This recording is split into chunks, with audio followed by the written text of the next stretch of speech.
Salam damai dan sejahtera di dalam nama Tuhan Yesus Kristus. Saya melanjutkan kembali pembahasan dari buku Institutes of the Christian Religion, karya Johannes Calvin. Buku keempat, bab 17, yang berjudul Of the Lord's Supper and the Benefits Conferred by It, tentang perjamuan kudus dan manfaat yang dikaruniakannya. Calvin membuka bab 17 ini dengan menempatkan perjamuan kudus sebagai karunia Kristus bagi gereja, bukan sekedar ritus gerejawi yang berdiri sendiri. Calvin menegaskan bahwa sakramen ini diberikan untuk menopang kelemahan iman orang percaya. Injil memang memberitakan Kristus dengan kata-kata, tetapi perjamuan kudus meneguhkan janji yang sama melalui tanda yang kelihatan. Karena itu, sakramen bukan tambahan yang terpisah dari Injil, melainkan meterai yang mengukuhkan berita anugerah. Dalam perjamuan, Kristus sungguh ditawarkan kepada orang percaya sebagai makanan dan minuman rohani. Tujuannya ialah agar umat tidak hanya mengetahui Kristus secara intelektual, tetapi juga menikmati persekutuan yang nyata dengan Dia. Calvin karena itu melihat sakramen ini sebagai sarana pemeliharaan hidup rohani. Sejak awal, Calvin menolak reduksi perjamuan menjadi peringatan kosong tanpa komunikasi anugerah. Saudara yang kekasih di dalam Kristus, Calvin menjelaskan pusat makna perjamuan kudus terletak pada Kristus Yesus sendiri, khususnya pada tubuhnya yang diserahkan dan darahnya yang dicurahkan bagi keselamatan umat pilihan. Roti dan anggur tidak menunjuk kepada sesuatu yang abstrak, tetapi kepada karya penebusan yang konkret. Dalam sakramen ini, gereja diarahkan kepada salib Kristus sebagai sumber hidup. Calvin menekankan bahwa manfaat perjamuan tidak dapat dipisahkan dari kematian dan kebangkitan Tuhan. Orang percaya menerima penguatan iman justru karena Kristus yang tersalib dan bangkit dikaruniakan kepada mereka. Dengan demikian, fokus sakramen tidak berada pada unsur-unsur lahiria itu sendiri. Fokusnya berada pada realitas ilahi yang ditandakan oleh unsur-unsur tersebut. Karena itu, seluruh pembahasan Calvin pada buku keempat bab 17 ini bergerak dari tanda menuju Kristus yang ditandakan. Menurut Calvin, bahasa Alkitab tentang makan tubuh Kristus dan minum darahnya harus dipahami dengan kesungguhan penuh, tetapi tidak secara kasar dan jasmania. Calvin menolak pandangan yang memandang kata-kata Yesus Kristus hanya sebagai metafora kosong. Namun, Calvin juga menolak penafsiran materialistis yang menyamakan kehadiran Kristus dengan keberadaan fisik tubuhnya di dalam roti. Baginya, Kristus benar-benar memberi dirinya dalam perjamuan, tetapi pemberian itu berlangsung secara rohani. Roh Kudus menjadi ikatan yang mempersatukan orang percaya dengan Kristus yang kini dimuliakan. Karena Kristus telah naik ke surga, tubuhnya tidak tersebar secara lokal di banyak tempat. Meski demikian, kuasa Roh Kudus membuat orang percaya sungguh mengambil bagian dalam tubuh dan darah Kristus. Disinilah Calvin membangun ajaran kehadiran nyata yang bersifat rohani. Calvin dengan sengaja menempuh jalan tengah yang tegas antara dua kutub yang menurutnya sama-sama gagal memahami sakramen. Di satu sisi ia menolak ajaran transubstansasi yang mengubah hakikat roti dan anggur menjadi tubuh dan darah Kristus. Di sisi lain ia juga menolak pemahaman yang mengurangi perjamuan menjadi simbol ingatan belaka tanpa pemberian diri Kristus yang nyata. Menurutnya, kedua ekstrim ini merusak keseimbangan ajaran kitab suci. Yang pertama terlalu mengikat Kristus pada unsur-unsur lahiria. Yang kedua memiskinkan misteri anugerah menjadi aktivitas psikologis manusia. Calvin mempertahankan bahwa tanda dan realitas tidak boleh diceraikan, tetapi juga tidak boleh dicampur secara keliru. Maka perjamuan adalah persekutuan nyata dengan Kristus tanpa harus mengandaikan perubahan substansi unsur. Calvin selanjutnya menguraikan hubungan antara tanda sakramental dan perkara yang ditandakan. Roti dan anggur tetaplah roti dan anggur menurut kodratnya. Namun Allah berkenan memakai unsur-unsur biasa itu sebagai instrumen untuk mengomunikasikan anugerah rohani. Karena janji Allah menyertai tanda tersebut, tanda itu tidak kosong. Meski begitu, efektivitasnya bukan berasal dari bahan lahirianya, melainkan dari karya Allah melalui Roh Kudus. Calvin menekankan bahwa sakramen harus selalu dipahami bersama firman Tuhan. Tanpa firman Tuhan, janji unsur lahiria tidak memiliki makna penyelamatan. Karena firman Tuhan menyertai tanda, sakramen menjadi alat yang dengannya Allah sungguh bekerja dalam diri orang beriman. Dengan demikian, sakramen memiliki objektivitas ilahi tanpa jatuh ke dalam magisme religius. Salah satu tema terpenting dalam bab yang ke-17 buku keempat ini ialah persatuan dengan Kristus. Calvin berulang kali menegaskan bahwa perjamuan kudus tidak hanya menyampaikan manfaat Kristus, tetapi juga membawa orang percaya kepada Kristus sendiri. Umat bukan hanya menerima hasil karya penebusan secara terpisah dari pribadi penebus, mereka dipersatukan dengan Dia, sehingga hidupnya menjadi sumber kehidupan mereka. Bahasa makan dan minum menjelaskan kedekatan serta kedalaman persatuan ini. Sebagaimana makanan menopang tubuh, demikian pula Kristus menopang jiwa. Perjamuan mengajarkan bahwa keselamatan Kristen bukan sekedar pengampunan legal, melainkan partisipasi dalam hidup Sang Juru Selamat. Karena itu, sakramen ini menguatkan dimensi union with Christ yang menjadi pusat soteriologi. Selanjutnya, saudara, Calvin juga menghubungkan perjamuan dengan pertumbuhan iman yang berkelanjutan. Calvin tidak melihat sakramen hanya berguna bagi orang yang baru percaya atau bagi keadaan luar biasa. Justru karena orang percaya tetap lemah selama hidup di dunia ini, mereka harus membutuhkan penguatan rohani. Perjamuan menjadi makanan berkala bagi peziarah iman.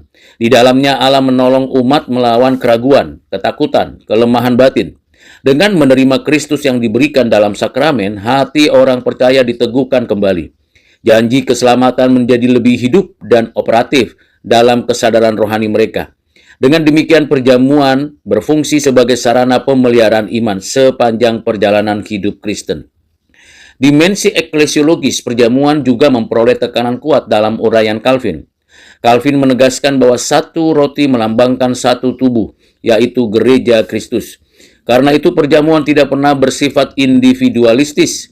Ketika orang percaya datang ke meja Tuhan, mereka bukan hanya bersekutu dengan kepala, tetapi juga dengan sesama anggota tubuh. Sakramen ini menuntut kasih, perdamaian, dan solidaritas di antara umat. Tidak pantas seseorang mengaku bersatu dengan Kristus tetapi memelihara kebencian terhadap saudara seiman. Perjamuan karena itu menurut dan memuat dimensi etis dan komunal yang sangat kuat. Bagi Calvin, persekutuan dengan Kristus dan persekutuan gerejawi tidak dapat dipisahkan. Saudara yang kekasih di dalam Kristus, dari sini Calvin mengembangkan kritik tajam terhadap penyalahgunaan perjamuan dalam gereja. Calvin menyesalkan bahwa sakramen yang seharusnya menjadi ikatan kasih justru sering dirusak oleh praktik takhayul dan penyimpangan kuasa. Ketika perhatian terfokus pada seremoni lahiria, inti anugerah terjadi dan menjadi kabur. Ketika umat pilihan dijauhkan dari partisipasi yang semestinya, tujuan perjamuan juga dirusak. Calvin melihat banyak praktek gerejawi pada zamannya telah memindahkan pusat sakramen dari Kristus kepada tindakan imam. Akibatnya, umat Allah tidak lagi dibimbing untuk makan dan minum dengan iman. Sebaliknya, mereka menjadi penonton dari suatu tindakan sakral yang dianggap bekerja sendiri. Kritik ini menunjukkan bahwa pembaruan liturgi baginya adalah konsekuensi dari pembaharuan teologi. Calvin secara khusus menolak praktek misa sebagai korban yang dipersembahkan kembali kepada Allah bagi orang hidup dan mati. Menurut Calvin, pengertian ini bertentangan langsung dengan finalitas kurban Kristus di kayu salib. Kristus telah mempersembahkan dirinya satu kali untuk selamanya. Karena itu perjamuan bukan pengulangan, perpanjangan, atau presentasi ulang korban penebusan secara imamat. Perjamuan adalah peringatan syukur dan partisipasi iman dalam korban yang sudah sempurna. Jika sakramen diubah menjadi korban baru, maka kecukupan salib dirusak. Calvin memandang hal ini sebagai penyelewengan yang sangat serius. Di sini tampak bahwa teologi perjamuan sangat terkait dengan kristologi dan doktrin penebusan. Dalam membahas kata-kata institusi, Calvin menaruh perhatian besar pada frasa inilah tubuhku dan inilah darahku Ia menilai kata-kata itu harus dihormati sepenuhnya, sebab Kristus sendiri yang mengucapkannya. Namun, penghormatan yang benar tidak berarti memahami ucapan itu secara fisik dan harfiah yang bertentangan dengan maksud sakramental. Bahasa sakramen memang sering memakai cara ungkap yang menghubungkan tanda dan realitas dengan sangat ketat dan sangat dekat. Karena hubungan itu ditetapkan Allah sendiri, tanda dapat dinamai menurut perkara yang ditandakan. Calvin melihat pola bahasa ini juga hadir dalam sakramen-sakramen lain di Alkitab. Karena itu, ia tidak merendahkan keseriusan perkataan Kristus, melainkan menafsirkannya menurut logika sakramental kitab suci. Pendekatan ini memungkinkan pemahaman yang tinggi terhadap sakramen tanpa terjerumus pada spekulasi metafisik. Calvin juga menegaskan bahwa penerimaan manfaat perjamuan terjadi melalui iman. Bukan semua orang yang menerima roti dan anggur secara lahiriah otomatis menerima Kristus secara menyelamatkan. Orang fasik dapat menyentuh tanda, tetapi tidak menikmati realitas anugerah yang ditawarkan di dalamnya. Hal ini menunjukkan perbedaan antara penggunaan lahiriah dan penerimaan rohani. Namun, Calvin berhati-hati agar tidak menyimpulkan bahwa karena iman diperlukan, maka sakramen menjadi murni subjektif. Kristus sungguh ditawarkan secara objektif dalam sakramen menurut janji Allah. Hanya saja yang menerimanya dengan buah keselamatan adalah mereka yang datang dengan iman. Dengan demikian iman bukan menciptakan Kristus dalam perjamuan, melainkan menerima Kristus yang sungguh diberikan. Selanjutnya, saudara, Calvin menaruh perhatian pula pada karya Roh Kudus dalam seluruh dinamika sakramen. Roh Kudus tidak menggantikan Kristus, melainkan mempersatukan orang Kristen dengan Kristus yang dimuliakan di surga. Karena tubuh Kristus tetap berada dalam realitas kemanusiaannya yang sejati, persatuan itu tidak terjadi melalui perpindahan lokal tubuh tersebut ke dalam unsur roti. Roh Kudus mengangkat hati orang percaya kepada Kristus. Oleh sebab itu, gerak perjamuan bukan menarik Kristus turun secara jasmania, melainkan membawa umat Allah naik secara rohania kepadanya. Di sini Calvin memperlihatkan teologi yang sangat trinitaris. Bapa menawarkan, Anak memberi diri, dan Roh mengomunikasikan anugerah itu kepada umatnya. Kehadiran nyata Kristus dalam perjamuan karena itu bersifat rohani, dinamis, dan relasional. Saudara yang kekasih di dalam Kristus, Calvin lalu menunjukkan bahwa perjamuan kudus mengandung dimensi peringatan yang sahih, tetapi bukan peringatan kosong. Gereja memang diperintahkan untuk melakukan sakramen ini sebagai peringatan akan Kristus. Namun mengingat di sini tidak berarti hanya mengenang peristiwa lampau secara mental.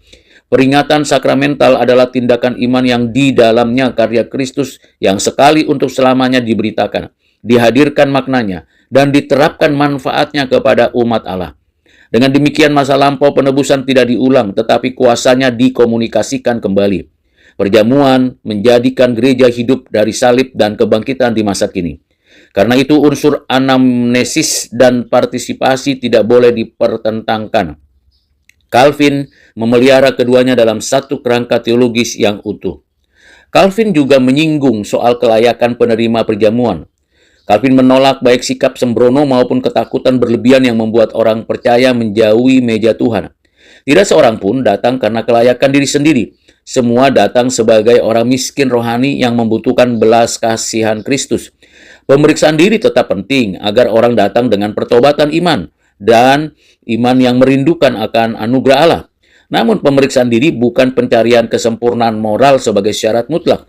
Justru kesadaran akan kelemahanlah yang mendorong orang mencari penguatan di meja Tuhan. Dengan demikian perjamuan kudus diperuntukkan bagi orang berdosa yang bertobat, bukan bagi mereka yang merasa sudah layak dalam dirinya. Calvin juga membela praktik pemberian kedua unsur roti dan anggur kepada seluruh jemaat. Menurut Calvin, Kristus menetapkan kedua unsur itu bagi gereja. Karena itu tidak sah bila salah satu unsur ditahan dari umat. Penahanan cawan baginya merupakan penyimpangan dari institusi Kristus sendiri. Tindakan itu juga merusak kepenuhan tanda sakramental yang telah Tuhan tetapkan. Dalam kesetiaan kepada firman Tuhan, gereja harus memelihara bentuk yang diperintahkan Kristus. Bukan gereja yang berhak mengoreksi Tuhan, melainkan gereja yang wajib tunduk kepadanya. Sikap ini memperlihatkan prinsip reformasi bahwa pembaruan ibadah harus kembali kepada norma Alkitab. Calvin kemudian membahas frekuensi perjamuan dan menunjukkan kecenderungannya agar sakramen dirayakan lebih sering daripada praktek terbatas yang lazim pada zamannya. Calvin beranggapan bahwa karena perjamuan diberikan untuk menopang iman, gereja semestinya tidak terlalu jarang membagikannya. Kebutuhan rohani umat bersifat terus-menerus, sehingga sarana pemeliharaannya juga semestinya tersedia secara teratur. Meski Calvin tidak menjadikan satu pola frekuensi tertentu sebagai hukum mutlak, arah pemikirannya jelas mendukung praktik yang lebih sering. Calvin juga memandang bahwa perayaan perjamuan kudus harus dihubungkan dengan pengajaran firman Tuhan, doa, dan tata gereja yang baik. Dengan demikian, sakramen tidak berdiri sendiri, melainkan terintegrasi dalam kehidupan ibadah jemaat. Semua ini diarahkan agar umat Allah sungguh dibangun, bukan sekedar menjalani kebiasaan ritual. Di samping itu, Calvin menegaskan pentingnya kesederhanaan liturgis. Ia tidak tertarik pada kemegahan seremoni yang menutup makna Injil. Baginya, keagungan sakramen tidak bergantung pada ornamen lahiriah, melainkan pada kebenaran ilahi yang dinyatakan di dalamnya. Karena itu, Calvin mendorong bentuk ibadah yang jernih, tertib, dan berpusat pada Kristus. Liturgi harus membantu umat memahami serta menerima janji Allah, bukan membuat mereka terpukau oleh simbolisme yang kabur. Kesederhanaan ini bukan pengosongan makna, melainkan pemurnian makna. Semakin Kristus menjadi pusat, semakin sakramen menjalankan fungsinya dengan benar. Di sini tampak hubungan erat antara reformasi liturgi dan reformasi doktrin. Pada bagian akhir, Calvin merangkum bahwa perjamuan kudus adalah misteri yang luhur, tetapi bukan alasan untuk spekulasi yang tidak berguna. Gereja harus menerima dengan iman apa yang dinyatakan Alkitab dan menahan diri dari rasa ingin tahu yang melampaui batas. Calvin lebih menekankan manfaat rohani sakramen daripada penjelasan filsafati tentang cara kehadiran Kristus. Sikap ini bukan anti-intelektual, melainkan disiplin teologis yang tunduk pada wahyu. Yang terutama ialah bahwa dalam perjamuan Kristus sungguh memberi dirinya bagi umatnya. Orang percaya sungguh dipelihara oleh tubuh dan darahnya secara rohani. Gereja sungguh dibangun dalam kesatuan dan kasih, maka sakramen ini harus diterima dengan syukur, hormat, dan keyakinan iman. Demikian buku keempat bab 17 tentang perjamuan kudus. Apakah implikasinya? Ada beberapa implikasi yang perlu untuk menjadi bahan perenungan dan diskusi kita. Implikasi teologis yang pertama ialah bahwa gereja masa kini perlu memulihkan perjamuan kudus sebagai sarana anugerah yang nyata, bukan sekedar simbol komunitas atau ritual peringatan tahunan. Banyak praktek gereja modern cenderung jatuh pada salah satu dari dua ekstrim yang juga dikritik Calvin. Sebagian memperlakukannya secara nyaris mekanis, seolah-olah kehadiran dalam liturgi sudah cukup dengan sendirinya. Sebagian lain mereduksinya menjadi tindakan memorial yang tipis secara teologis. Refleksi Calvin menolong gereja menjaga keseimbangan antara objektivitas janji Allah dan keharusan iman. Perjamuan harus dipahami sebagai tindakan Kristus terhadap gerejanya. Dengan begitu, umat dibentuk untuk datang dengan pengharapan rohani yang sungguh. Pemulihan teologi, sakramen seperti ini sangat penting bagi pembaruan gereja kontemporer. Implikasi kedua, menyangkut sentralitas persatuan dengan Kristus dalam spiritualitas Kristen. Dalam banyak konteks modern, kehidupan rohani sering digambarkan terutama dalam kategori moral, psikologis, dan atau fungsional. Calvin mengingatkan bahwa inti kehidupan Kristen adalah partisipasi dalam Kristus sendiri. Perjamuan kudus karena itu tidak boleh dipisahkan dari doktrin union with Christ. Ketika gereja merayakannya dengan benar, umat dipanggil untuk hidup dari Kristus, bukan sekedar menirunya dari jauh. Ini memberi kedalaman ontologis dan relasional pada spiritualitas gereja. Pembinaan jemaat, katekisasi, dan khotbah dapat diperkaya dengan kembali menempatkan tema ini di pusat. Dengan demikian, sakramen tidak lagi menjadi pinggiran liturgi, melainkan jantung pembentukan iman. Implikasi ketiga berkaitan dengan kesatuan gereja dan etika persekutuan. Perjamuan kudus menyingkapkan kontradiksi besar ketika gereja mengaku satu tubuh tetapi hidup dalam polarisasi, dendam, dan ketidakpedulian sosial. Teologi Calvin menekankan bahwa meja Tuhan menuntut rekonsiliasi dan masih kasih persaudaraan. Ini sangat relevan dalam gereja-gereja masa kini yang kerap terpecah oleh kepentingan kelompok, status sosial, preferensi liturgis, atau afiliasi politik. Perayaan sakramen seharusnya menjadi sekolah kasih yang konkret. Jemaat bukan hanya diundang menerima Kristus, tetapi juga menerima satu sama lain di dalam Dia. Karena itu disiplin gereja, pendamaian, dan solidaritas diakonia memiliki hubungan langsung dengan teologi perjanjian. Gereja yang serius terhadap meja Tuhan harus serius pula terhadap kehidupan tubuh Kristus. Implikasi yang keempat adalah perlunya reformasi liturgi yang berakar pada firman Tuhan dan kejelasan teologis. Calvin menunjukkan bahwa kerusakan dalam pemahaman sakramen cepat atau lambat akan menghasilkan kerusakan dalam praktik ibadah. Hal yang sama masih berlaku sekarang. Ketika liturgi menjadi pertunjukan, ketika sakramen diperlukan sebagai selingan, atau ketika maknanya tidak diajarkan dengan jelas, umat Allah kehilangan salah satunya sumber pembentukan iman yang terpenting. Gereja masa kini perlu menata kembali hubungan yang erat antara khotbah, doa, pengakuan dosa, syukur, dan perayaan meja Tuhan. Liturgi yang sederhana tetapi kaya makna seringkali membangun daripada seremoni yang megah tetapi kabur. Pembaruan ini menuntut keberanian pastoral dan kedalaman teologis sekaligus. Hasilnya ialah ibadah yang lebih alkitabiah dan lebih membentuk jemaat. Implikasi kelima yang terakhir. Implikasi ini menyentuh kehidupan pribadi orang percaya. Calvin membantu umat memahami bahwa perjamuan kudus bukanlah meja bagi orang yang sempurna, melainkan bagi orang berdosa yang bertobat dan lapar akan Kristus. Pemahaman ini penting di tengah dua kecenderungan zaman sekarang, yaitu sikap remeh terhadap kekudusan dan rasa tidak layak yang melumpuhkan. Orang percaya perlu datang dengan pemeriksaan diri yang jujur, tetapi juga dengan keberanian iman yang bersandar pada belas kasihan Kristus. Dari meja Tuhan mereka belajar menerima kembali janji pengampunan, penguatan, dan pemeliharaan rohani. Ini memberi sumber penghiburan yang mendalam bagi mereka yang letih, goyah, dan terluka.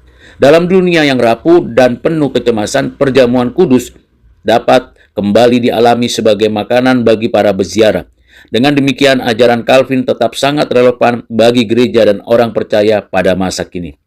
Kiranya dengan pembahasan dan implikasi dari buku keempat bab 17 ini menolong setiap kita untuk menyelenggarakan perjamuan kudus di gereja dengan benar sesuai dengan ajaran Kristus. Tuhan Yesus memberkati. Amin.